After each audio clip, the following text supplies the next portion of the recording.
Good evening, everybody, and welcome. Brooklyn has had a long, proud history of civic engagement. Since 1705, when we first incorporated under the traditional town meeting format, our community has been shaped by the belief that decisions are strongest when everybody has a voice.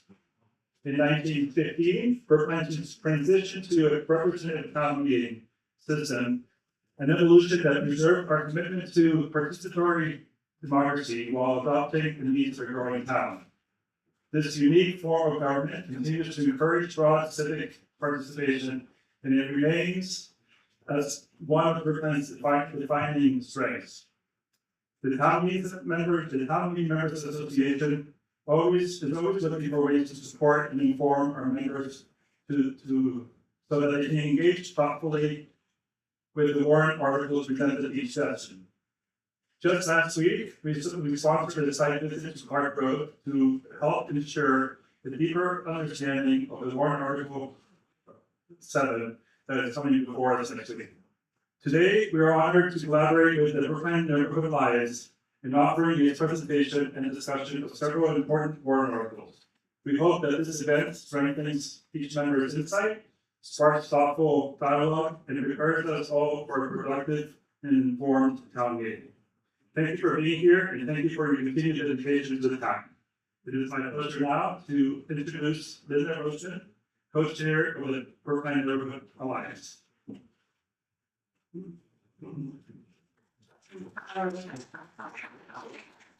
evening, on behalf of the Brooklyn Neighborhood Alliance and the Town Meeting Members Association, welcome to the November Town Meeting Market Meeting. I'm Linda Rosen, co-chair of BNA. Tonight we'll be hearing about Articles 9, 13, 17, 7, and 8 in that order. My BNA co-chair Dan Thompson will be our moderator tonight, and I'm going to turn things over to him. Good evening, everyone. Thanks for coming out. We really appreciate it. I want to thank the presenters, the several that have come up tonight. We really appreciate their commitment to the town and the issues that are involved here. Thank you to our co-sponsors, the TMMA, and thank you to the folks who are there. So we were, for the first time, and we've been doing this for a while here, 10, 15 years, we never had a situation where we actually had to report it independently of the systems in the building. So Mateo, Carlos' son, is here, along with an intern from Bing. I'm sorry, I don't know your name. But they set up all this elaborate equipment, and they're going to be able to record this, get it up on YouTube. So thanks to all of you.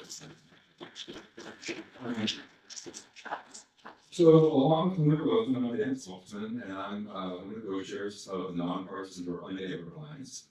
And speaking of Linda Rosen, she did a tremendous amount to get this event to happen. And sometimes these things are pretty smooth and easy, and at other times there's a lot of back and forth and a lot of moving parts, and this was one of those times. So thank you, Linda, for all that you did. I just want to give a little background about the BNA. So we were formed over 20 years ago. We're an umbrella organization for Brooklyn various neighborhood associations. We're a glue of sorts, you could say, by holding these organizations together. We facilitate communications among the organizations and between them. We facilitate communications with the town.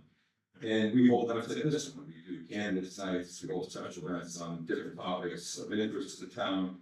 And we hold warrant reviews, we're doing candidates nights and warrant reviews. Our focus is on what affects neighborhoods. Our co-sponsors, the TMMA, have a different but certainly a related mission.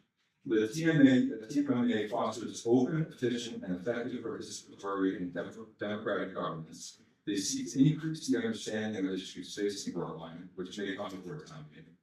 The TMMA gathers, develops, and disseminates relevant information about town issues for the purpose of providing an informed discussion at town meeting, certainly what we're doing here tonight.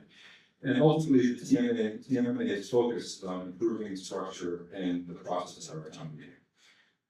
Tonight's presentation is further many of the goals that I'm talking about here.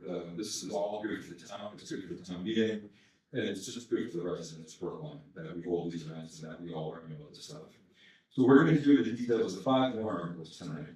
They're going to cover topics about Warrant's Handbook, the use of fish and real property, tree preservation, zoning amendment affecting Clark Road, and nuisance lighting mitigation.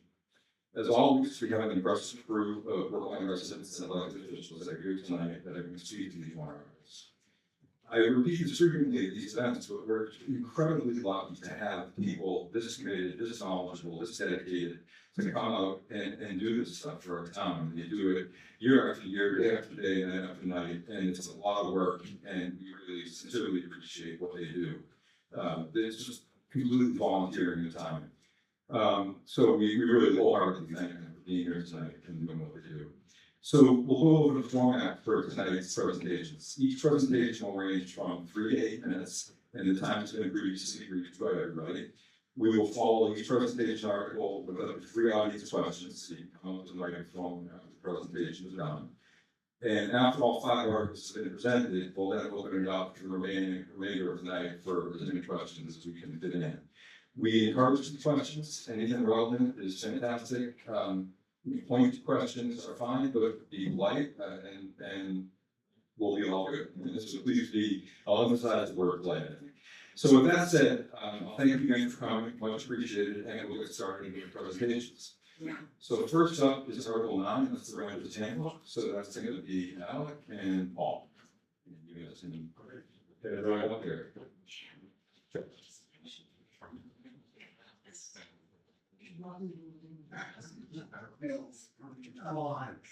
Oh, okay, so you're one, but yeah.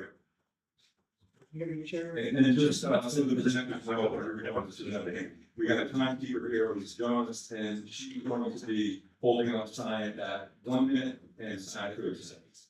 And you're done.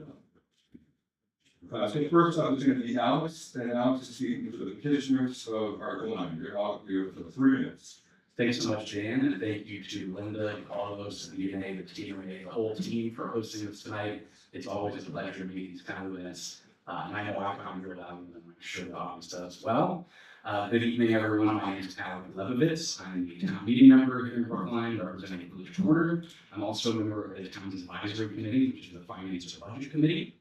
And I'm the lead petitioner for Article 9, which was originally titled the Ranger's Handbook, but probably now should be retitled to the Statement of Tenants' Rights and Resources. And really, this article contains 2 main provisions. One is we call for the town to create that statement, which would be about a 6 to 8 page document laying out tenants in Brookline's legal rights, how they can access legal assistance resources, how they can access local rent stabilization and emergency assistance programming, and also how they can access town services for renters such as housing or sanitary inspections. The second provision of the article is a notification program whereby we require that agents of the town who participate in serving eviction-related notices to tenants in that notice also include the statement to ensure that when Brookline tenants are facing an eviction proceeding, they are informed of their rights, the availability of local resources, and how they can contact the town for help should they qualify for it. Now, this is not an idea that we spun out of the whole cloth. This is something that we've seen many communities in Greater Boston and across the Commonwealth adopt over the last decade, particularly as both those communities and Brookline have struggled with a crisis level of housing inaffordability.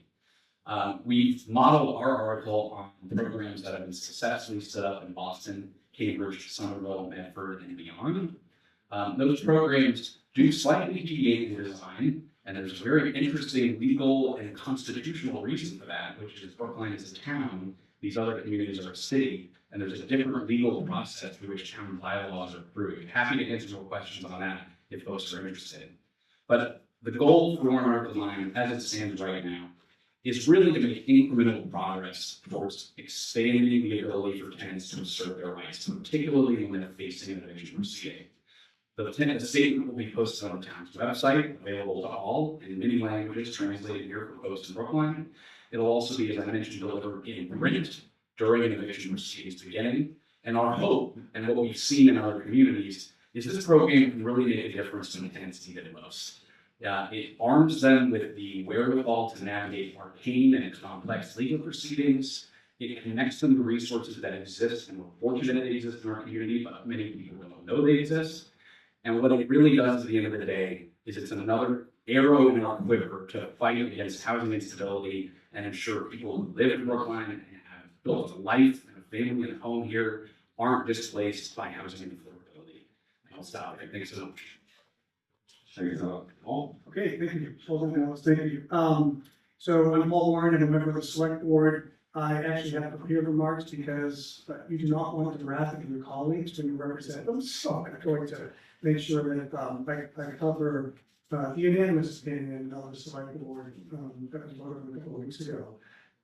So I am speaking on behalf of the board and its position on Record Line. First, I want to thank petitioners. We acknowledge that the petitioners are bringing forward a very important article that with a valuable purpose, ensuring that renters in Brookline have clear, accessible information about their rights and available resources. And the select board believes that's really important to do. We agree fully that a comprehensive tenant right and resource statement is a needed tool, especially for residents facing housing instability. Where the board differs from the petitioners is on one of the specific provisions, the requirement that town agents, including Brookline constables, hired by landlords, deliver the handbook when serving a notice to quit or other eviction-related notice. So that's the difference we will require our constable to deliver. After hearing testimony from the Department of Public Health, Town Council, and the constables who perform this work every day, the board determined that this delivery requirement, though well-intentioned, would create several practical and legal problems without improving outcomes for tenants. Our amendment, the select board's amendment, removes the delivery requirement while preserving the purpose and substance of the article. Let me briefly explain the points of the article and the board's reasoning. First, Massachusetts already requires landlords to provide tenants with specific disclosures during eviction proceedings, including explanations of tenants' rights, legal assistance, and rental assistance programs. These state-mandated forms are standardized statewide and updated as the law changes. I'm going to get a little bit longer. Sorry. Requiring a separate Brookline-specific notice at the notice to quit stage risks creating confusion and inconsistencies with state program information. And importantly, other municipalities with some of the local resource information, such as Boston, place the responsibility on the landlord, not the municipal agent, to deliver the information. As far as we're aware, Brookline is would be the only municipality that would shift responsibility on town employees and constables. Second, the requirement to deliver the Brookline handbook applies only when a Brookline constable or other town agent is used to serve notice. But the landlords are never required to hire Brookline constables. If delivering the Brookline handbook creates additional legal obligations or risks to the landlords will simply not use our constables. They will use other delivery agents. That shift undermines the intent of the article, takes away from long-serving local constables, and reduces community familiarity and the sense of the process. And it introduces another concern: only some renters would receive a handbook. This would create an opportunity for inequity. If the constables are only sometimes selected by landlords, not always selected by landlords, you'll have to have them have knowledge of renters. So it's important that we make sure that everybody. The board wasn't comfortable with creating new legal exposures for town agents. Town agents who have to go defend themselves in court if they're brought in, and they're per day, they basically pay themselves with the amount of money that comes from the landlords. Well, so with the board fully appreciating what the petitioners have put forward, we do think that it would be best to not create an inequity within with renters in place of undue burden on the constables to deliver. In fairness, Paul, got a little extra time. Is there anything you want to say in response? Well, I absolutely appreciate the opportunity. Yeah, there's just a couple of pieces here. And I would encourage folks to tune into the advisory committee on Monday and hear all these arguments fleshed out in much greater detail about time constraints. There is a deliberate reason why we chose to structure this article slightly differently than the way these other cities have done this. And the reason for that is we consulted very closely with Brookline's Town Council, as well as several other independent attorneys in crafting Warrant Article 9. And what we were consistently advised by all of them is that a Brookline bylaw that place the onus for notification on landlords, as has been done in these other cities, would not be approved to become law by the Attorney General. This is the key difference between towns and cities' lawmaking process, as I referenced earlier. When a city creates an ordinance, it takes effect immediately.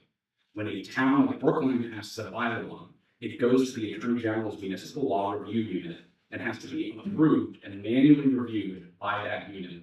We were advised this would not pass Attorney General review. This is, and I will say from our perspective as petitioners, we proceeded in crafting this article from a first principle of do no harm. And the reality is, we would have preferred that the landlords be the ones providing the notice. Had we proceeded with that, however, and had the Attorney General struck that down, we would have created a legal predicate to overturn all of these ordinances across the entire greater Boston region and beyond, potentially impacting thousands of renters facing eviction proceedings over the years. So for that reason, we worked closely with the town council to devise a mechanism to do this that is legal. And to the notion of the inequity for renters, the petitioners warned our line are very upfront and have been this whole process. We acknowledge that this is not the last step to standing on this program. This is the first step. And very much it's the incremental approach, and it's what we've been advised is the legally prudent course forward. Should this article pass, we've already laid out what the second phase of implementation should and will look like. One will be we are currently exploring an additional bylaw we might bring to a future town meeting to extend the delivery requirement to private servicing agents who can also be retained by landlords in addition to constables. This would ensure that third-party servicing agents would also be required to deliver the statement to tenants in Brooklyn. Further, we also plan to negotiate with the Norfolk County Sheriff's Department, who are our elected representatives, to have deputy sheriffs in Norfolk County voluntarily comply with this bylaw. We are confident that with our good relationship with Norfolk County and the fact that they are, again, our elected representatives, that those negotiations can move forward in good faith and be fruitful. And finally, I would just say, I think it's important here that we don't let the perfect be the enemy of good. It's the first step forward. We intend to follow this up with additional efforts, and this is just how we begin to reach parity with our surrounding communities and extend what is quickly becoming a standard range of protection to tenants in Brooklyn. There's no reason that someone who moves from Boston to Brooklyn should be less protected only because they've switched over municipal bottom lines. We believe that, and that's what we're fighting for. Thank you. Well, I'm sure you'll have a chance to respond to the questions. Does anybody have any questions for the petitioners or representatives? Come on. Yeah, come up to the microphone. If there's a question, please come up to the microphone because it's recording. We'll only take 3 now. If there's any additional items, there's no questions. I'm afraid this is a somewhat naive question, but as we talk, member, when we are presented with this warrant article, what are our choices? Can we vote? Do we have to vote for it or against it? And if we like what Mr. Warren said, we should vote against it. Is that the idea? So there's a set sequence to how these votes happen in town meeting. And I see moderator Neil has been in the back, so please correct me if I say anything incorrect. I don't know if you don't need to. But amendments generally are voted first. So the first thing town meeting will vote on is the select board's amendment to remove the notification provision from the warrant article. Should that succeed or fail, we will then move on and vote on the main motion, which is the petitioner's motion, the full article. If it succeeds, the notification provision will be taken out. If the amendment fails, we vote on the article as I presented. So you would vote yes on the first vote if you want to split the second. I'm going to simplify. I am John Beaver, Precinct 7. Got a curious question. I'm curious to know how many evictions there have been in Brooklyn, say, the past 5 years, and especially that compared with, for example, the period between 2010 to 2020, which is arbitrary. Yeah, it's a great question, John. And it's something we looked at, not just in this article, but a few other articles that are in depth. The challenge here is there's very little good data on evictions and even eviction filings in not just Brooklyn, but kind of throughout the Commonwealth. What we have been able to ascertain through conversations with Brooklyn constables, and also working with some legal services attorneys and reviewing court records. What we found this year is an average, and it does vary from month to month, and it is somewhat cyclical throughout the year, of between 2 to 10 eviction filings being served in Brookline. That has fluctuated over the years. I think it was certainly lower during COVID when the eviction moratorium was in place. But as I said, it's hard to get a full picture of how many actual evictions proceed. We do understand, again, mainly from talking with constables, that the number of successful evictions in Brookline is fairly low. That being said, what we encourage people to think about through this warrant process is that housing instability is not a binary between were you evicted or were you not. In many cases, it's very much a continuum. And in fact, many cases, someone who has a notice to quit serve them, has an eviction filing right against them, will often just opt to leave. So while they weren't legally evicted, they may not have known they could have asserted certain rights to either stay in the house or the home they were in, or seek legal or financial assistance through public programming. So it's a complicated question, and there's not really a simple answer to that question. But I think the important thing is to get back to kind of the questions of number.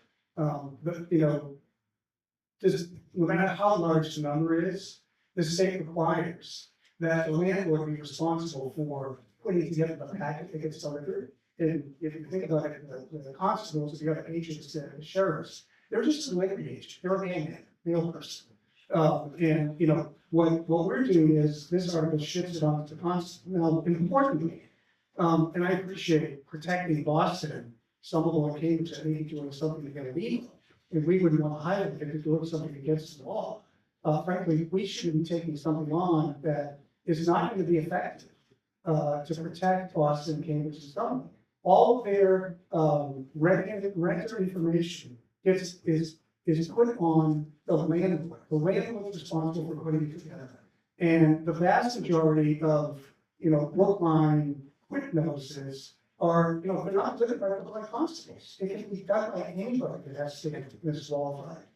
So there's certainly in the folks that I spoke with that there will be a diversion of notices from Brookline constables to agents outside, because whatever the follow-up is be, I don't think the sheriff department's going to say, oh, sure, we're supposed to take on the responsibility. All right. Thanks. So then Jill Fairbairn, I'm the senior most constable in the town. So I probably could speak to a few of those questions that you just had.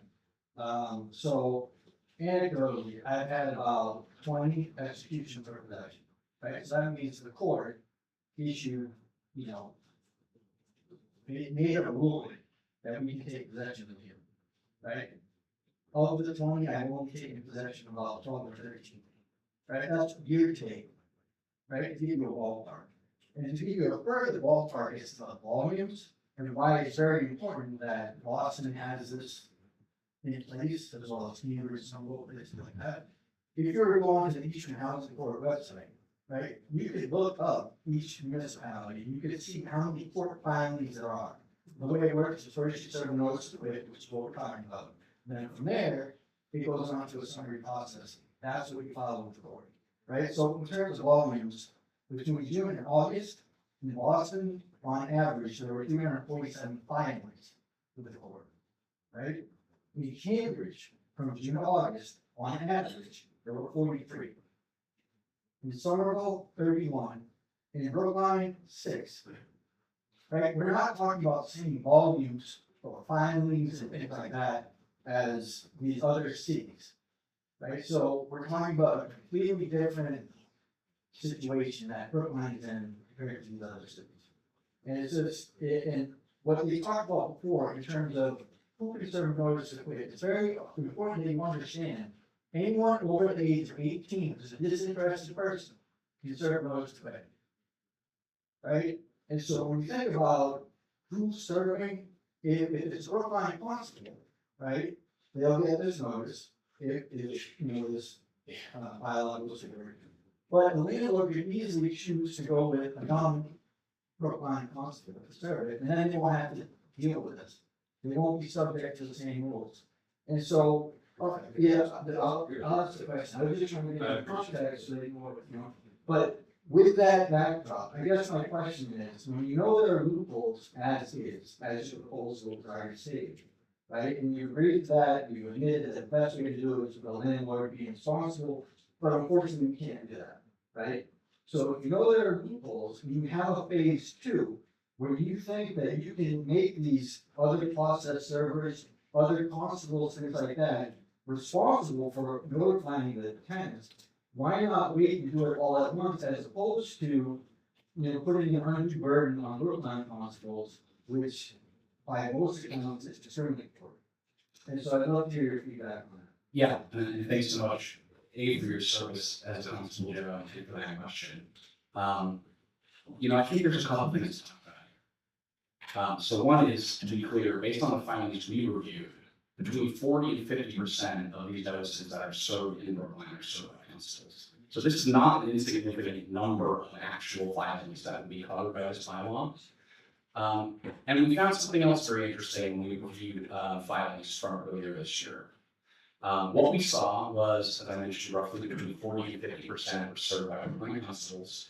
The remaining 50 to 60% was roughly split evenly between private servicing agents and deputy sheriffs in Norfolk County. For the private servicing agents we saw participating in serving those delinquents in Brookline, we found something pretty astonishing in those filings, which is they were delivering the Boston Statement of Tenants' Rights voluntarily to the Brookline tenants they were serving. And I think what that speaks to is how widely adopted these programs and provisions are becoming, and the fact that the private servicing agents who cross over into Brookline from Boston to serve notices here are delivering of their own volition the Boston notice as a matter of best practice. So from our perspective, part of this is, well, if Brookline tenants are getting notified of something, let's make sure it's Brookline specific and focused on Brookline programming that can help them. As to the question about why we decided to phase in implementation, I think that gets back mainly to our concern with what could happen outside of our borders. As I mentioned, we were advised legally we could not go the landlord route, but Brookline does have the authority through bylaw to regulate the duties and behaviors of its officials. There are many, numerous examples of us doing that through bylaw in Brookline. And as I mentioned, we are actively exploring the second phase to extend this protection as well to the other half of notices that go forward. But fundamentally, I don't really see this as creating an inequity for constables. We're talking really mostly about an inequity for tenants. Again, my question at the fundamental core of this is why should Brookline tenants have fewer protections than tenants in Boston, Cambridge, Somerville, Medford, and beyond? And I've yet to hear a compelling answer to that. And as to the burden potentially placed on constables, we have ensured in this bylaw, which was significantly rewritten with significant input from the Brookline constable, that print copies be made available on request to anyone who wants them at the cost of the town. That list be posted on the website in a printable version. So really, at a fundamental level, what we're talking about is when a Brookline constable receives one of these notices to serve, they can come to town hall, get a free print copy to include in the packet, or they can print a copy at home. That to me doesn't read as an burden. So Dan, I'd like to just address a couple of points that was made. And again, my feedback on this is not a communication of not appreciating that they're reading. I do think they're making an important step. I just think the step is going a little bit too far.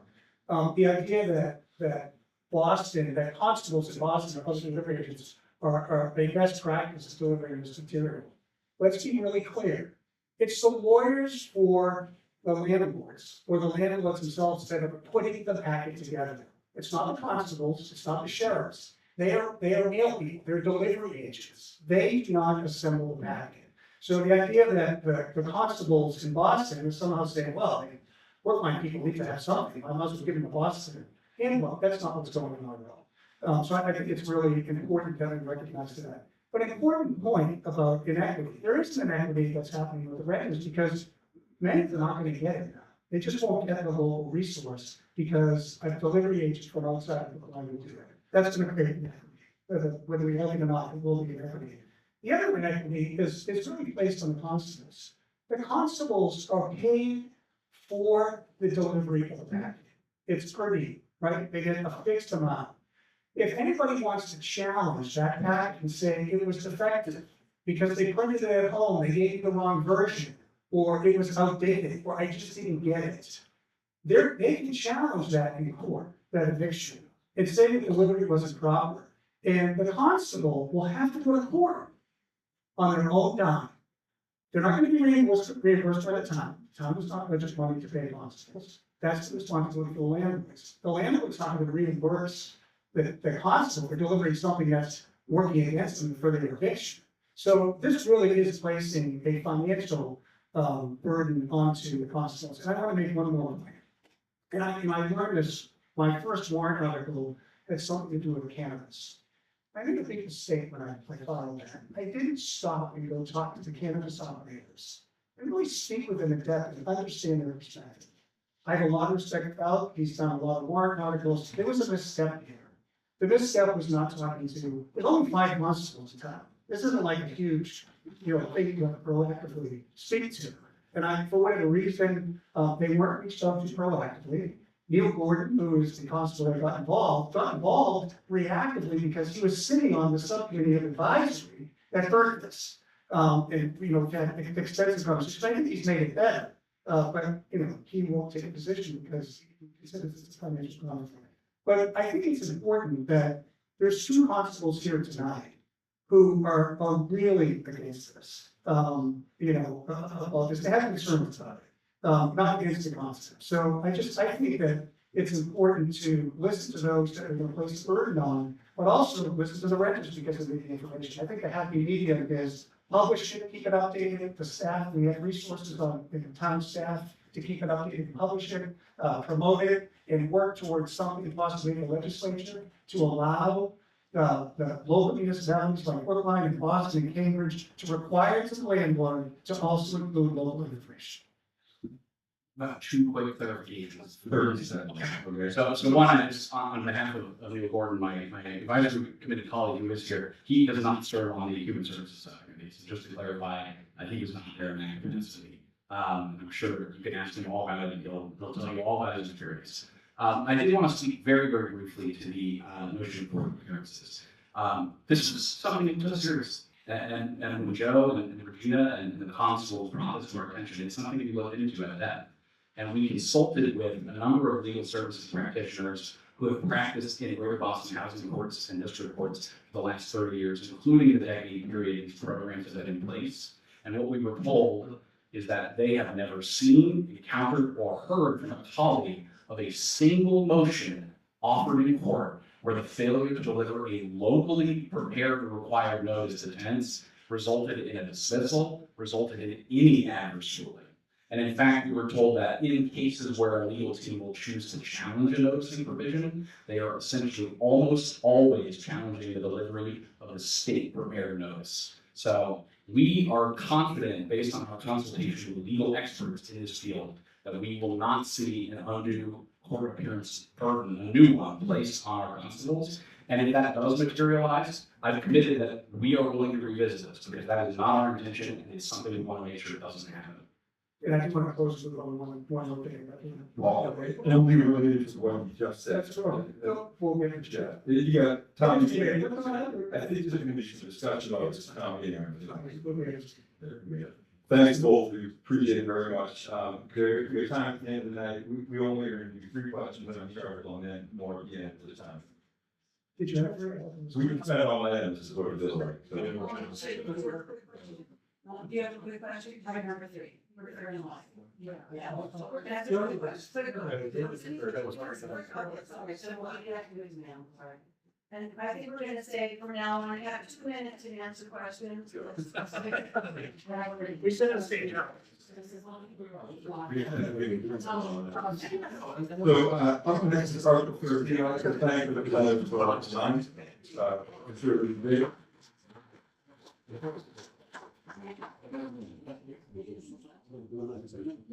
Sorry.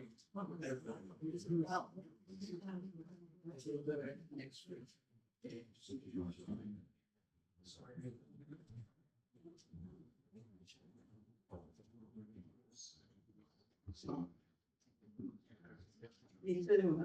Fran Pearl, I'm the town meeting member, precinct 8, member of the advisory committee, and member of the council on aging. And I'm talking on behalf of myself and the council on aging. Okay, warrant article 13, it's gonna be a lot easier than that. It's addresses the unique opportunity offered by the town's ownership of Fisher Hill.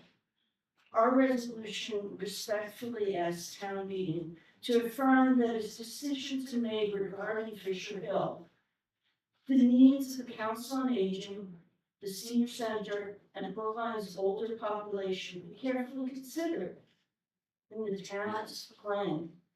Okay, the petitioners, of which I am one, represent 3 Brookline organizations that focus on the needs of Brookline's elders. The Age Friendly Cities Committee, Brookline Community Aging Network, and the Council on Aging.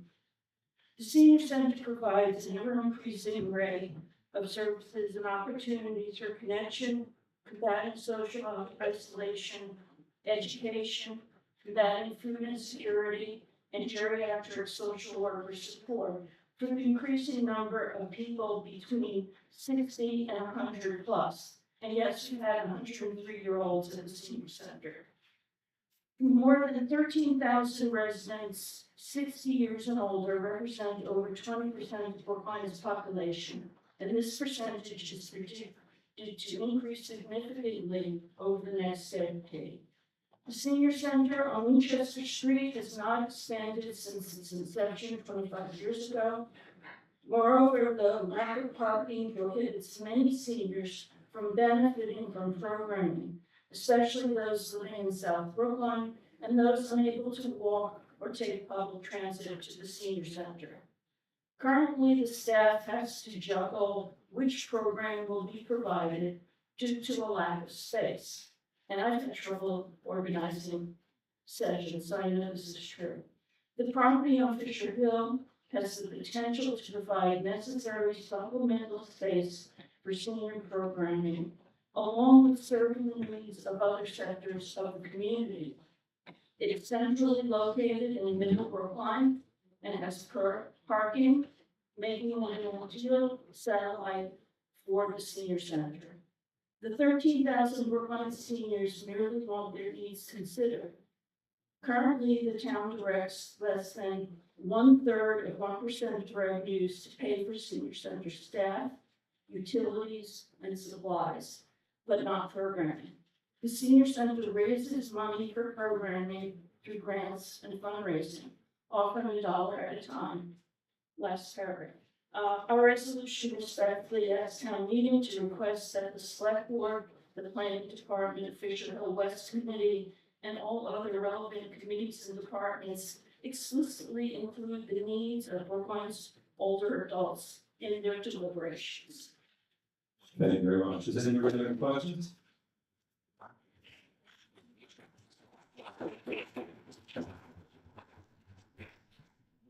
Any questions? Okay. We were pretty straightforward. Thank you all, and seniors, thank you.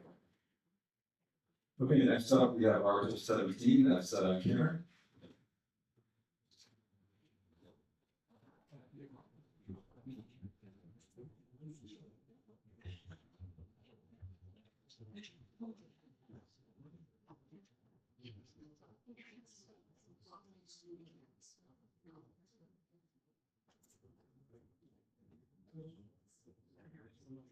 Hi everyone, thank you for being here tonight. My name is Karen Garrity and I am here on behalf of Warrant Article 17 and Precinct 1. There are 3 main components to Warrant Article 17. One, it basically just mirrors the existing bylaw, what it enforces for private property, we'll do for public trees. The second component is it clearly identifies the definition of a heritage tree, which will now be defined as 32 inches DBH, which is diameter breast height. And the third thing that it does is that For any tree that will be removed in the town of Brookline, a posting will now be put on the tree that says this tree will be removed, and we'll have a QR code that links the information about why the tree is being removed. I've suggested maybe we put some other information on there too, like type of tree, possibly even a donation link if people really like trees and they want to get involved. This warrant article was done very collaboratively with Erin Shute, Commissioner of Public Works, and her entire team. And it came about because my neighbor and I saved a very large tree in our neighborhood in Monmouth Park. We had affectionately named her Big Ash. She is a giant ash tree that was almost taken down. And we brought in a third-party arborist who determined that she can be preserved for not just a few years, but decades to come. And so we would like to extend that to the rest of the town of Brookline. Thank you.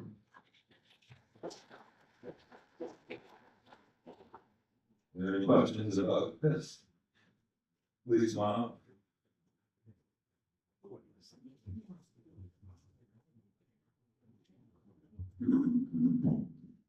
Thanks. Yeah, so I'm curious about this heritage shoe that you saved. And the question is, it sounds as though you were saving it from a decision that was made on the part of the arborist or the tanner. Is that true? Is that correct? Yes, a decision was made by an arborist. There was extenuating circumstances in the case, and that there was turnover within the team at the Department of Public Works, and that one arborist was on his way out before another arborist was starting. So there was a bit of an extenuating circumstance in the case. Okay, so is that the reason why the tree may have been taken down, or did one of the arborists or both say that, gee, this tree should be taken down, and in fact, there seemed to be a good reason not to take it? There was town arborist who said that the tree should be taken down. I started this process from a very humble Googling, I'm not a tree expert standpoint, but wondered, can a tree be saved? Because the situation started in February when the tree had no leaves.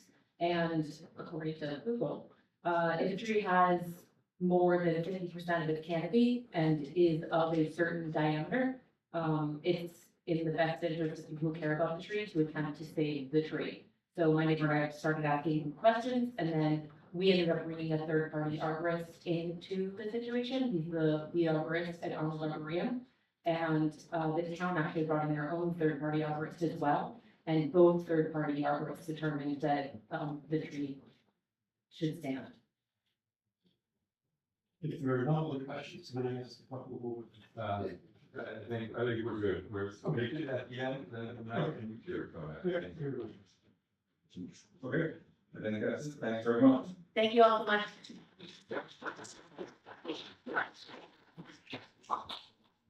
Okay, so next we have Article 7. And that would be.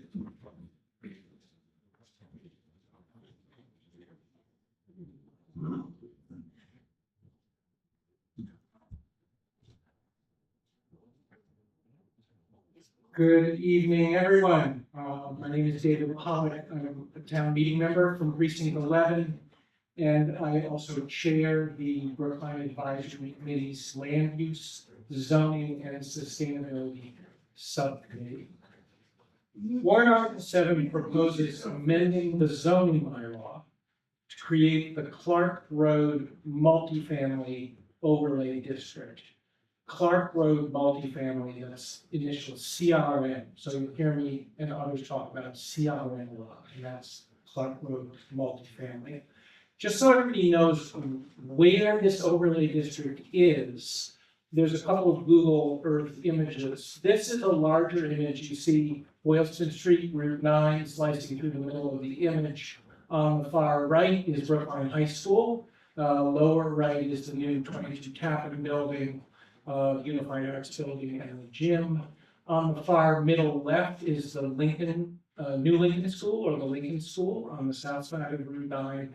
And then the middle upper is the Maimonides School. And then just below that is 2 Clark Road, which is this black roofed school building that was part of Maimonides, but which was sold to a private, it was empty, remains empty, and it was sold to a private developer at the beginning of this year. Next slide, please. It's about a 40,000 square foot building on 4 floors. The bottom level is all parking level, and then there's 3 floors of school building. And the parcel and the overlay district includes where the school is, including that kind of garden at the bottom of the school next to the Route 9, and also an AstroTurf field that you can see just above it between the 2 schools. So it's sort of an L-shaped parcel. And next slide, please. And then here's what it looks like from the other side. So the overlay district will have 2 separate zones. CRM1 promotes adaptive reuse of the former school building to create 35 housing units, including 5 affordable units. And CRM2 allows for the development of multifamily housing at a later date on the undeveloped 10,000 square foot subparcel on Filbert Road, which is the road on the longer side. Next slide, please. So this is an illustration from the developer. Their drawings are very preliminary, and they were developed at the beginning of this year, but that's as far as they've gotten in terms of designing the building. But what you can see here is pretty much what they want to do, which is to change as little as possible, convert the existing building into apartments, and then also build up on the roof. And while we're not approving a development project, what town meeting is being asked to do is create a new overlay zoning district. The 2 are very closely tied together. For the school redevelopment, the CRM1 subparcel, Warrant Article 7 defines the zoning to allow only adaptive reuse of the existing school building and to convert it into 100% multifamily residential. New construction and demolition are not allowed. Only single-story exterior additions above the roof that you can see here are permitted, subject to strict setback and footprint rules. Next slide, please. Apartments are limited to a minimum size of 750 square feet and a maximum of 1,250 square feet. Parking is restricted to no more than 35 spaces total, and only 9 exterior surface spaces, which would all be along the Clark Road existing asphalt there. Bicycle parking must be located inside the building footprint. To accommodate neighbor requests, this article also includes 2 public benefits: continued access to and maintenance of a public pedestrian path between Clark Road and Filbert Road. And there's currently a stairway, and then you go across the AstroTurf field, and then also a public access to a public play area on CRM1. The article also imposes a building permit application deadline where projects seeking to use the overlay for CRM1 must apply by April 19th, 2027.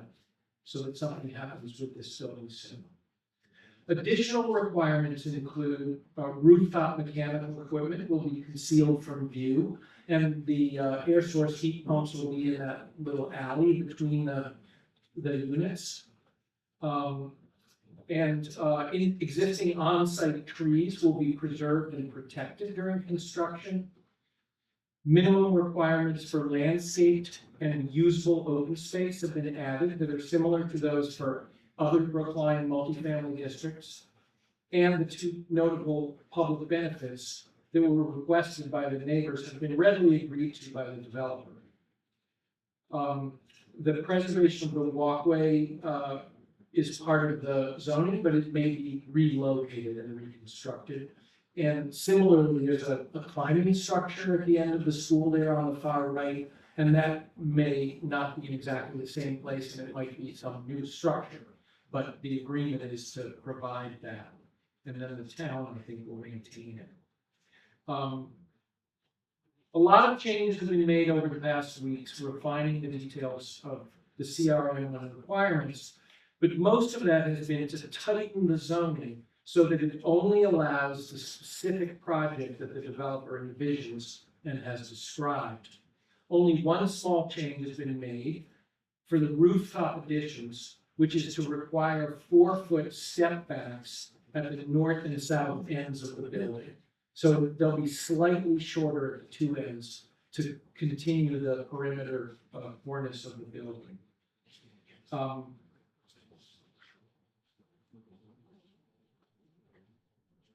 Requirements for the landscape and parking have been more significantly altered, and those changes have been previously noted.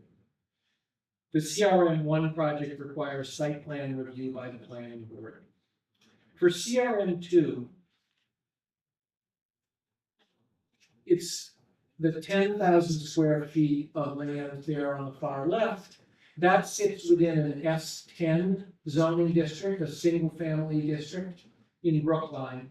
As originally proposed, Warrant Article 7 would have allowed 4 or more townhouses or duplex-style units with a maximum individual unit size. I've got one more minute. Of 2,500 square feet and a maximum build-out of 10,000 square feet, as opposed to the existing zoning, which allows 3,000 square feet. No building plans or site plans have been developed for CRM2, and the advisory committee was not comfortable greenlighting this significant change in the allowable construction without a better understanding of the impact on the neighborhood and on the landscape.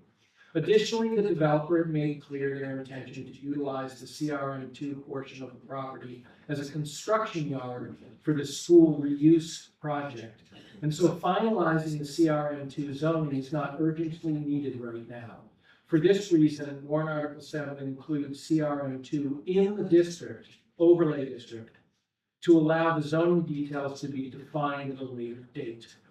The town meeting vote on Warrant Article 7 will be a majority vote rather than the more usual 2/3 vote for zoning, because it falls under the Commonwealth's housing choice provisions, which mandate only a majority vote for zoning that enables new multifamily housing. Similarly, the moderator has indicated that adding multifamily provisions for the CRM2 subparcel at a future town meeting would also almost certainly be subject to housing choice and a majority vote threshold. Thank you. Are there any questions? Wow.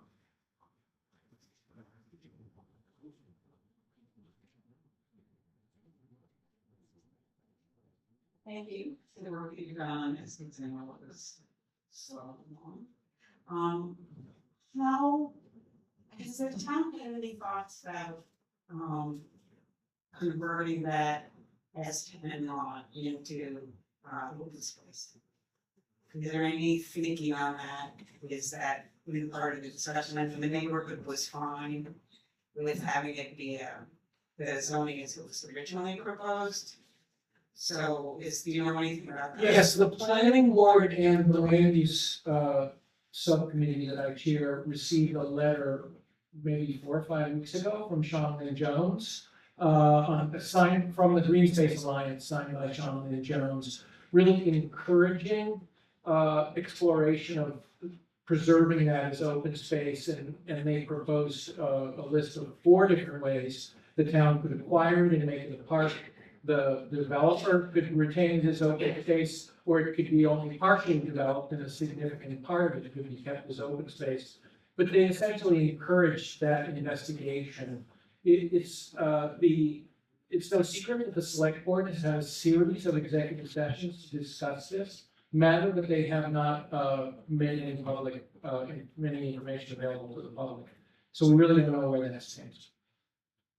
Thank you. If, we're gonna ask some questions, if you could introduce yourself, thank you. You know, time you remember precinct 12, this is a quick question, and I just don't know the answer.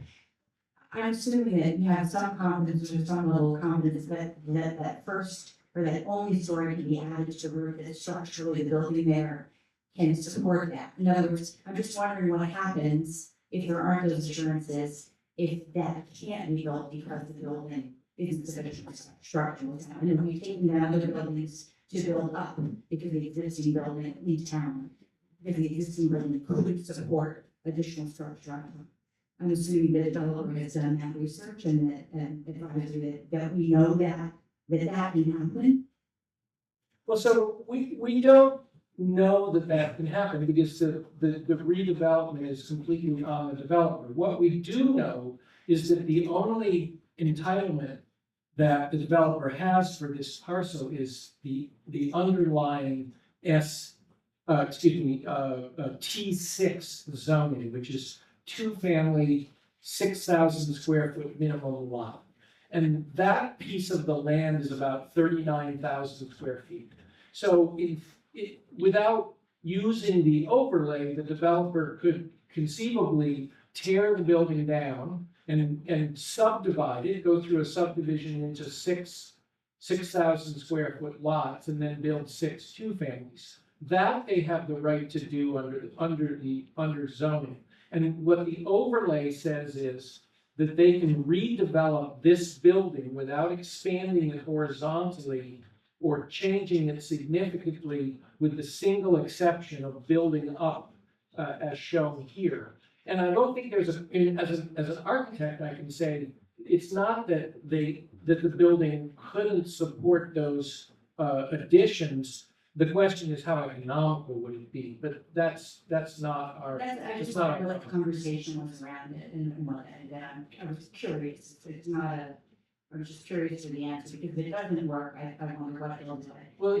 the only documents that we've seen from the developer and the developer's agent, Attorney Jeffrey Allen, are these architectural schematics. So we don't have any information about whether they've engaged a structural engineer and done preliminary structural design to deal with those loads. Okay, so we don't know the answer. Okay, thanks. Thank you.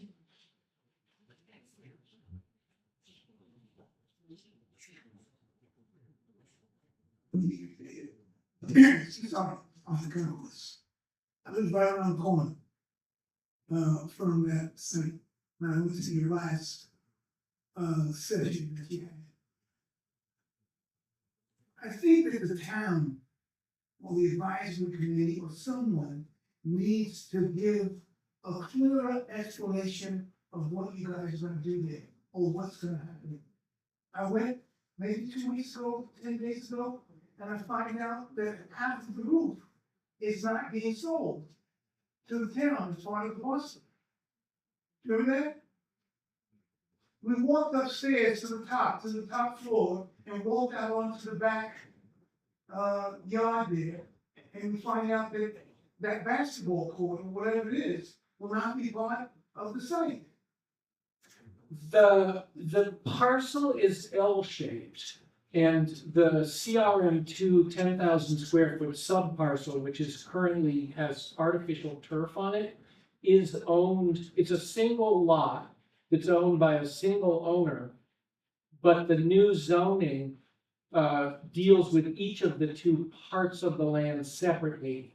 And it is what's before town meeting is to create one overlay district with 2 sub-districts within it, and with a full description of the upzoning of the multifamily entitlement that with all the restrictions for the redevelopment of the empty school, which will provide additional tax revenue from the town, for the town, which will provide 35 new housing units, 5 affordable units. And that's all going to be sort of fully defined so that the developer then can proceed with redeveloping the school. But the other piece, none of the particulars are, they still own it. They could still build a single family house on it. But if they want to build multifamily on the AstroTurf, then they need to come back to town meeting and go through the process again of getting figured out exactly what will be allowed on the smaller part of the site. But none of it belongs to the town. What I'm saying, they could come back, okay, after the site has been sold and developed, underneath, you know, from the ground floor up to the third floor, and then someone else could come and take that top part and do something crazy else with it. You mean the AstroTurf top part or the roof? Where the basketball court is on top. There's a basketball court on the very top where we stood on at that last session. You mean when we did the tour, we were just on the lane, we were on the ground. We were on the ground on the top floor.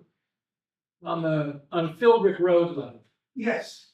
Yeah, it's a big artificial turf field. But that's not part of the sale.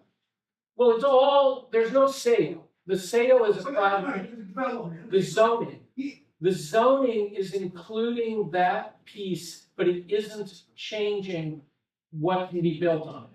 If town meeting passes this, the only thing that will be allowed to be built on that 10,000 square foot part of the site, should it be subdivided, would be one single family house for now.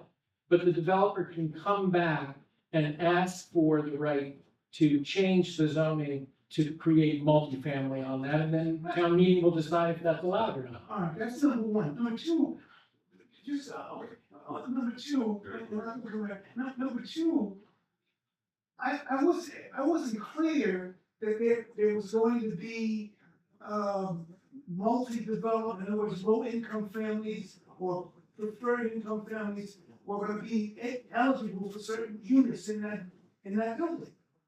It's exactly what's in Brookline's inclusionary zoning, which is the 15% need to be low-income qualified renters, and that's 5 out of 35 units. Is what it's That's guaranteed. Yeah. Okay, I hope you guys bring that mental thing that you're making up, okay, and bring that around and pass it around and let people know that they can move in there. Right, in fact, there is a provision in our zoning, which was not part of the Harvard Street zoning, but otherwise, our inclusionary zoning allows a developer to make a contribution to the Affordable Housing Trust of cash instead of building affordable units into their building.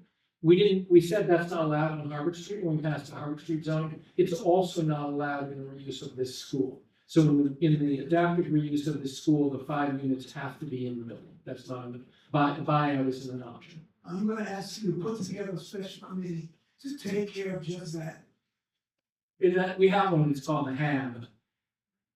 Okay, thank you. Thank you very much.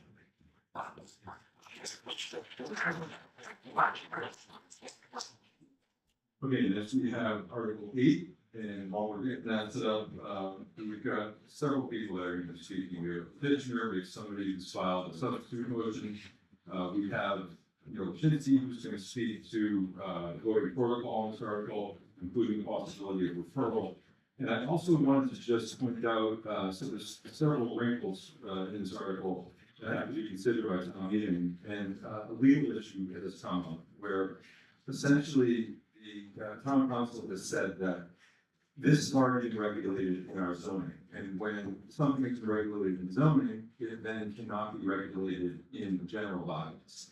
However, there's an opposing view that it was not comprehensively regulated in zoning. It was only regulated in a very specific way.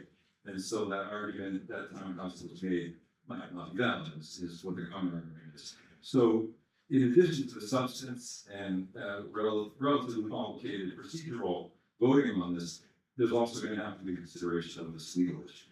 So that said, I'm going to ask Neil to come up and speak to the procedure. Yeah. Yes. So I asked BNA to be able to speak to you guys, and if you look at the combined report, you can't really get a sense of what's really happening, because a lot of what's happening here is happening very, very late in the process. So the motions that are going to be coming before you are not in the combined report at all. So, actually, one of them potentially is Mr. Trevet's motion is in the combined report, so, well, I'm told it isn't, okay. So, today, we issued supplements that went into the mail on the website. One says revised motion offered by the petitioners. Well, that's not gonna be. There'll be another revised motion that's coming that I haven't seen yet. You will see it very soon. Okay, so I haven't made a scope determination. And also there is a motion for referral from the advisory committee, which may or may not, which is going to be, it's up for reconsideration, depending on what happens with the motion. They're going to be discussing it on Monday. And also tomorrow, the select board is meeting to talk about what their position is going to be. So you don't have a select board position, you have an advisory position that may or may not change, and then you don't have the motions for you. But if there is a referral motion, that would be voted first. And then the petitioner's motion would be the main motion. And then if there is a motion for Mr. Trevet, that would be offered as a substitute motion, which would be voted before the main motion. So the voting sequence would be referral, substitute motion, main motion. And I just want to say one more thing. If you look at the text, well, when the text comes out, when you see it, and by the time town meeting comes out, the combined reports will have caught up. They have to, because the deadline for a motion is tomorrow, which gives us time to actually issue a supplement. The motion before you really has little resemblance to the original motion. I just want to say one short thing about scope. Every time a motion is made, we have to make, or I have to make a scope determination. And the original warrant article was written very, very broad. So every motion that has come before me has narrowed it, but it's done it in quite complicated ways. And I just want to read one sentence out of the standard by which I use to evaluate a scope. And the sentence is, the reasonableness test must be characterized thus. Could a reasonable person anticipate a particular motion being presented under the written article? If so, the motion ought to be considered within scope of the article. And that really is it's a judgment, and I made the judgment that it's reasonable. And perhaps if I had to do it over again, maybe I would have gone a different way. And this is the way I went. So here we are. So with that. Okay, so let me just get the presentation. Thank you. Are we having fun yet? My name is Dave Teitel. I'm a town meeting member from Precinct 8. I really thank you all for the opportunity to speak to you today and really sort of unravel the complexities that are warrant article 8, this lighting nuisance bylaw. Next slide, please. So really, this is all generated from the rise of LEDs. LED lights are brighter, they take less power, they're cheap, which is made for a lot more light in Brookline, which is made for a lot more light trespass, which is light coming from one property spilling over into another property, and glare, which is concentrated light that's blinding. This can have adverse effects on human health, causes things like insomnia, cognitive impairment, and weakened immune systems, and that's just a recipe for a lot of other problems, and studies have shown that leads all the way up to things like cancer. So it is problematic. It wastes energy, and I always hear my mother telling me to turn off the light switch. It robs residents of their ability to enjoy the night sky, such as the aurora that we've had for the last few nights. It's hard to get someplace dark when there's that much light. Can harm wildlife. And one of the things that's problematic about lighting is that it can become a problem quickly, whether that's new construction, the installation of a new lighting fixture, or even somebody swapping out a light bulb that is not causing a problem with something that's excessively bright or perhaps excessively blue that can then become a nuisance. Next slide, please. So this is an example of light trespass where light is spilling into a neighboring yard and a neighboring house. Next slide, please. And an example of really blinding glare where it makes things very difficult to see. Next slide, please. There's a misconception out there that more light is better. More light is not necessarily better. More light can actually be dangerous and a safety hazard. And you see this by this slide where if you shield that light on the side of the house, you can see there's a person standing in that gate doorway. And without it, you can't make that person out at all. Blinding light can create shadows, can make situations where it's a lot harder to see.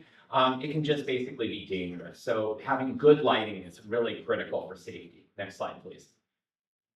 So let's talk a little bit about what this is. It's all about empowering Brookline residents to give them the backing they need when they approach a neighbor to ask about a problematic light that needs to be addressed. The property owner with the offending light source is non-responsive. Residents can now escalate the issue to the town if this is passed with favorable action. It's about empowering people to have those conversations.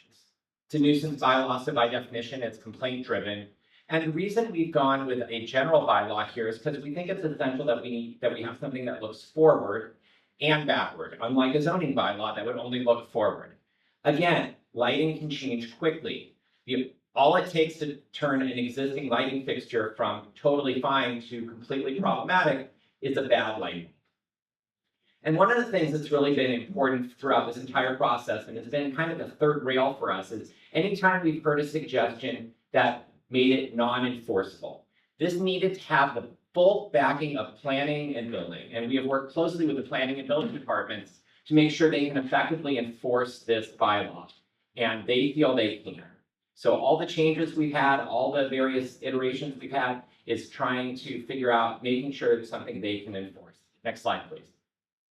Only applies to residential areas and light originating from private residential properties. It has clear metrics that define the allowable light trespass using criteria found throughout the Commonwealth and throughout the country. Places like Cambridge, Mass, New Haven, Connecticut, Boulder, Colorado, all match what we're proposing here. That measure is 0.1 foot candles. So for those of you who don't have foot candles memorized, that's about 10 times the light of a full moon on a clear night. So it's not asking for no light, and it's not asking for a minuscule amount of light. It's asking for a reasonable amount of light, but not an excessive amount. This Warrant article provides criteria and standards that clarify the type of lighting that causes a nuisance, listing maximum illumination levels and color temperatures, and time limits for motion sensors. It also provides safe harbors for residents to easily comply if a light has been deemed a nuisance. The goal here is not to create problems. The goal here is to create solutions. And in many cases, in fact, in most cases, the solution to the nuisance lighting is as simple as changing the angle of a fixture, shielding that fixture, or simply replacing a light bulb. Next slide, please. This does not apply to commercial businesses, public monuments, or public property. It's not anti-lighting. It doesn't ban light bulbs. Changes only occur after a verified nuisance complaint occurs. It doesn't prohibit lighting that extends onto public walkways. And again, it's not trailblazing. Next slide, please. I'm going to skip this legal concerns because we already spoke to it, but the answer is, the key point of this slide is there are many opinions on whether or not you can use commercial signing regulations to regulate light that's coming from one person's yard into another person's home. Next slide, please. This has evolved. It's really been a story about consensus. And as I said, commercial property, we were asked to exclude it. We have. We were asked to add criteria for adjudication. We did. We were asked to make the enforcement provisions clearer. We have. We were asked to extend the correction period. We did, from 2 weeks to 2 months. And we made it clear that light trespass on sidewalks would be explicitly allowed. The rest of this slide has changed even since I submitted it. Paul Warren's friendly amendment to define standing was submitted, and we have accepted it. However, Michael Rubenstein's amendment to narrow the bylaw to residence districts was deemed problematic by planning, so we plan to drop that in the final one that you will see later this evening. David Trevette had concerns, has filed a substitute motion. We worked very closely to come up with a combined motion for this group. Unfortunately, planning found that that motion was not something they could enforce. So unfortunately, that combined motion had fallen apart because, as we said before, our third rail was planning and building had to be able to enforce this. And we have stayed to that. We have worked closely with them to make sure that it is enforceable. Final slide, please. So we're asking that you vote favorable action on warrant Article 8. First thing is there will be likely a motion to refer. We already did that and it hasn't worked. We did it in 2024, a year ago now. Nothing really has happened further. And honestly, we've done all the hard work that that committee would do. We've consulted with lighting engineers. We've heard the concerns from committees across town. We've researched best practice criteria. We've used that best practice criteria. We've worked with the planning and building departments. We have their blessing, and we really see no reason to debate this further in committee. We need your support to empower Brookline residents to escalate issues to the town with backing if those neighborly conversations break down. So we're recommending everybody vote no on referral and favorable action on the petitioner's motion. Thank you. David? All right, thank you very much. I'm David Trevette, Town Meeting Member for Precinct 2, and thank you very much for the opportunity to speak tonight. As David said, we worked very hard to try to come up with a compromise, and we thought we had done that. David and I had a 2-hour intensive work session on Tuesday. We had lots of email, text messages. Since then, we came up with something we thought was good. Unfortunately, I learned at 5:45 p.m. this afternoon that there were huge objections from planning, and the objections they were raised are what they want put back into the article that I had eliminated are frankly the very reasons why I submitted the substitute article in the first place. So let me tell you sort of the story. 3 weeks ago, or a little over 3 weeks ago, I had no intention of submitting a substitute article. I had attended and spoken at practically every hearing.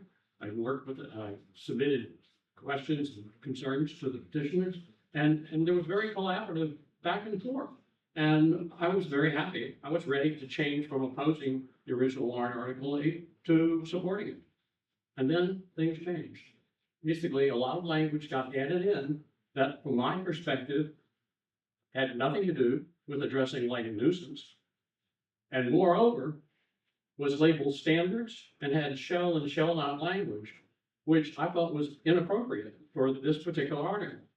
Let me explain. If this were an article proposing general lighting regulations, then it would be appropriate to have shall and shall not language. It would be appropriate to tell people what they should be doing. But in fact, where those things appear in at least the article, petitioner's article that's in the combined reports, is in a statement of exceptions, the things that will not be enforced. So I don't understand planning saying that changing the wording from standards to criteria would make it unenforceable when those things aren't things to be enforced in the first place. What's to be enforced is lighting nuisance.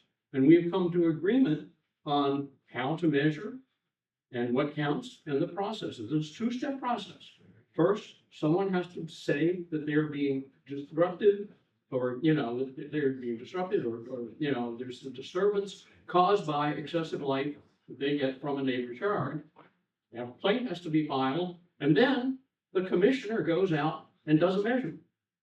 So yes, that first part is subjective, but then it has to be confirmed with a measurement, and we both agree on that. So you'll find that in both articles, in particular the one you haven't seen it yet. I'll be submitting it tonight, tomorrow, unless somehow we come up with a miracle, because I don't think I can resolve this difference. We agree on this 2-step process, and in the end, a measurement, which is we were asked for over and over again, a specific measurement has to be part of it. So let me say a little bit more. What bothered me about these things that were added, they proposed general standards for outdoor lighting. And they were, many, you know, were copied word for word from Warrant Article 12, the fall town meeting last year, which was referred back. Pretty much word for word the same, and I disagree with some of them. Why establish brightness limits for entry lighting, but allow other forms of outdoor lighting to be much brighter? Why regulate very dim lights as strongly as very bright ones? Why spur costly changes in light fixtures when just changing a light bulb will solve a huge percentage of the excess light problem? I agree with the goal of addressing lighting nuisance. I agree with the petitioner's longer term goal of trying to reduce excessive lighting in Brookline. But what we need is something, a proposal for general lighting regulation that's pragmatic, common sense. And that is not what's in front of us. Stated simply, I think it's both inappropriate and dangerous for new general lighting standards to be introduced in an article which by its very nature will not lead to a robust discussion and debate on what those proposed standards are and should be. I agree that it makes sense for Brookline to have regulations governing outdoor lighting, but they need to be introduced, discussed, and debated in their own right. My fears have been confirmed by what has happened through all the hearings. I tried to raise these concerns at a planning board meeting, but I was basically shocked and told there was no need to discuss it because they were only in a nuisance article. I'm sorry. I disagree with that. Throughout all the hearings on this warrant article, there has been essentially zero attention to the details of these proposed standards. Zero.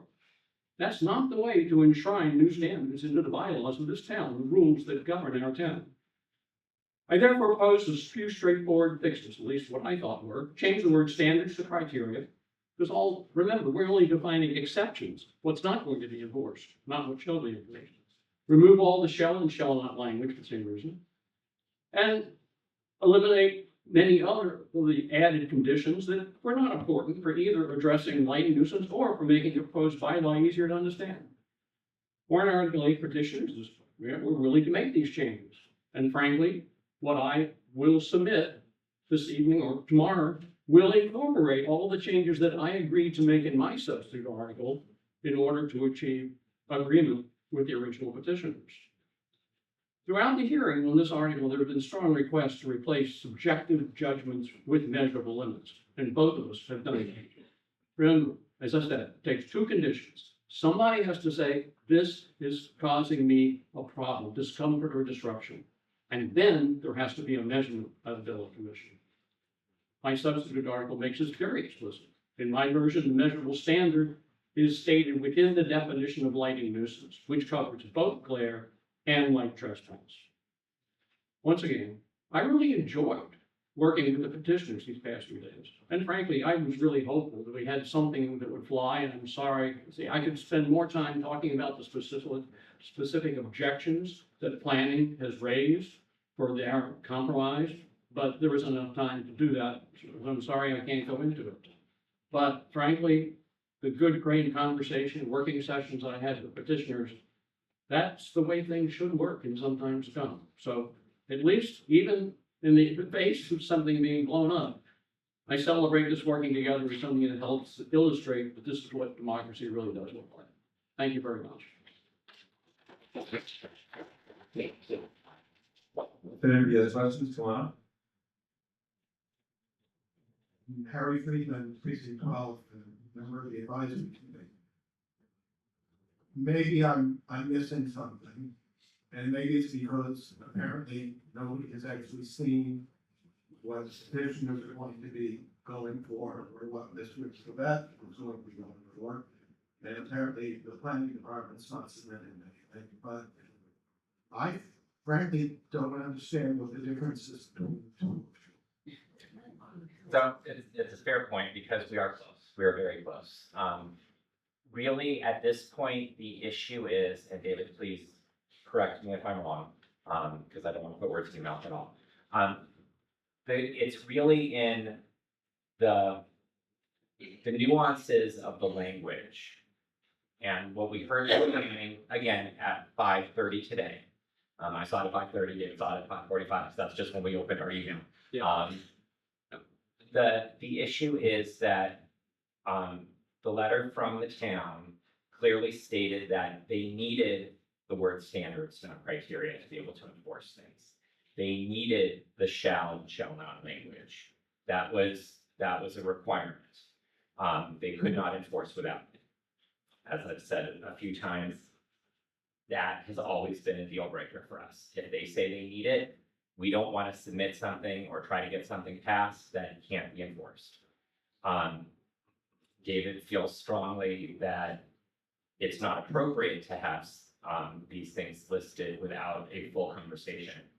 My counter argument to that would be that we really leaned hard into the hard work that's been done by the Dark Sky Association and frankly, bylaws around the entire country, and lifted a lot of their language and cribbed a lot of their research to craft what we have here. So I think those conversations have happened, that work has been done, it has been vetted on a national scale. But I submit, we have not debated those specific standards in Brookline per se. That's not to say that this isn't something that this hasn't been made out of thin air. So hopefully that clarifies things, but David should have chimed in if I missed something. As I said, I just don't understand the planning department objections, because this is it, we're looking at two different pieces of legislation. The things they say they cannot enforce this stuff. Well, the thing they're talking about aren't going to be enforced. It's not the purpose of the bylaw. They're the exceptions where you are not enforced. It says, if you do this, then you're okay. That's not a shall or shall not business. That's nobody's enforcing that. You could take that out. The thing that's being enforced is nuisance. And there are criteria for nuisance. Somebody is being intrusion, there's a complaint, and there's a measurement. That's what's being enforced. The other stuff is not being enforced by this bylaw. That is not the point of the bylaw. So I don't understand why they talk about enforcing these things, because there's nothing about enforcing those things in this bylaw. May I add something? So to that point, that language is really all about safe harbors, because what it's doing is it's explaining what are the things that are allowable. So Dan Bennett can just practically show up and say, okay, I'm told that you can't have more than 0.1 foot candle of light. I can hold up a light meter. I can see that it's 0.07. That's not 0.1. We're done here. We move on. Case closed. I see that it's 0.2. Okay, there is a justifiable nuisance that's being lodged here. We can start taking action. So I think that's what it is with the enforceability. That's what they're getting at. This is one of the things we disagree. And that's how I'm interpreting it, and that's how I'm speaking on behalf of planning. That's how I think planning is interpreting it. The way my language says is that if you meet these criteria, you're okay. It doesn't say if you meet a standard that says thou shalt, you're okay. It says if you meet this criteria, you're okay. It's the same criteria. I eliminated a few, but I talked to Dan Bennett, and it was an unfortunately very brief conversation. It was the only time I could have a conversation was when he was driving home from work. But I asked him, and he said, well, I want you to leave in this and this, and I did. Okay, as someone who's gonna be at the advisory committee on Monday night, and someone who's gonna be chairing the advisory committee, I strongly suggest that you will be doing both yourselves and the town and town meeting a very good favor. You can get your heads together in whatever time you moderator has left and get yourself on the same track on this. We did that, unfortunately. I think bringing these two competing events to town meetings is technical, but so yeah, thank you.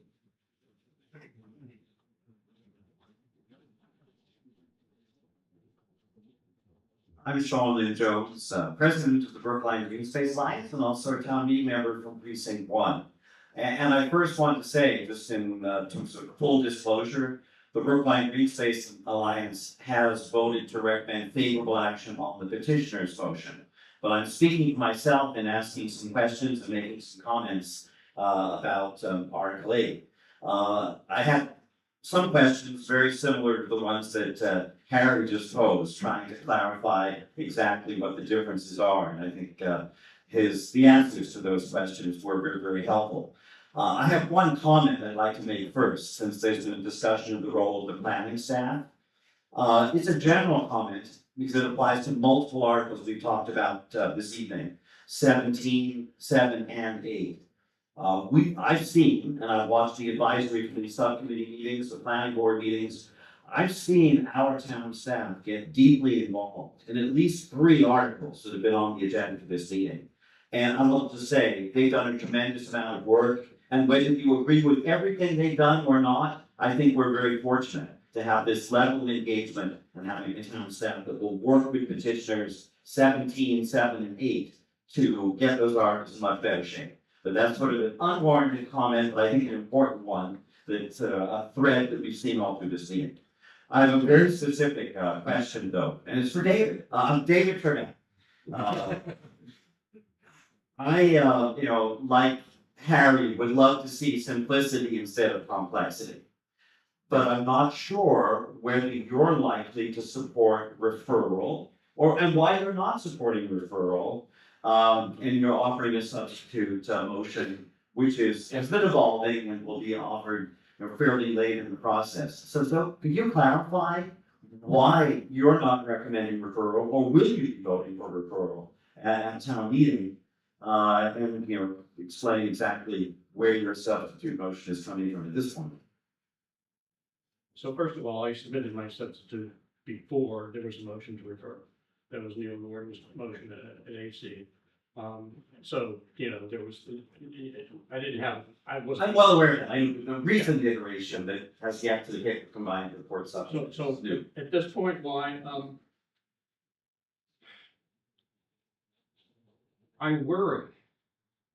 really worry about this idea of putting things into our general bylaws without their being properly vetted.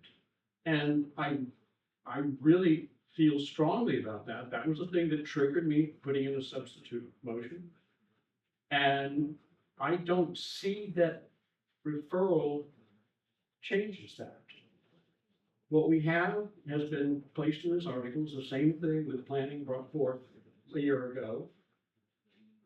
I don't see, maybe I'm pessimistic. I just didn't see that would change. So to me, again, Dave and I worked hard, and other petitioners worked hard to try to come to agreement, and we did. And so we agreed on the message and the intent and the enforcement. We agree on all these things. We don't agree on this other language that's in there. Right now, I feel very strongly about that. I would welcome it. I'm happy to go to arbitration. Whatever it takes. I want to do good for the town. I want a good piece of legislation that logically hangs together. And at this point, a lot of my comments, my explanations are what's different about mine from theirs. At this point, I'm not even sure what theirs is going to be tomorrow. Okay, so it's hard for me to write my statement about how mine is different from theirs when who knows how it will be tomorrow. I don't know that. I was always playing catch up in this process, but trying to track as much as I could.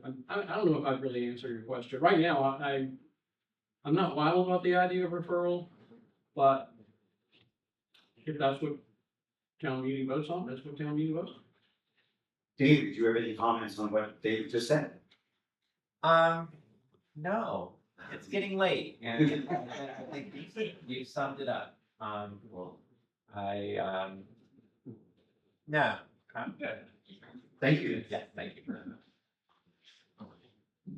That might be a first. Not taking that's fantastic though. For what it's worth, I'm a director of communications, so part of that is going to not comment. Thank you very much to both of you. So we're going to open it up to questions about any of the articles. If people have questions, they can come up and speak. And if not, seems like we are done here. So we appreciate everybody coming out. Again, this effort to record the event is fantastic. Thanks so much for doing that. Thanks everybody for coming out tonight and good luck at town meeting. Thank you.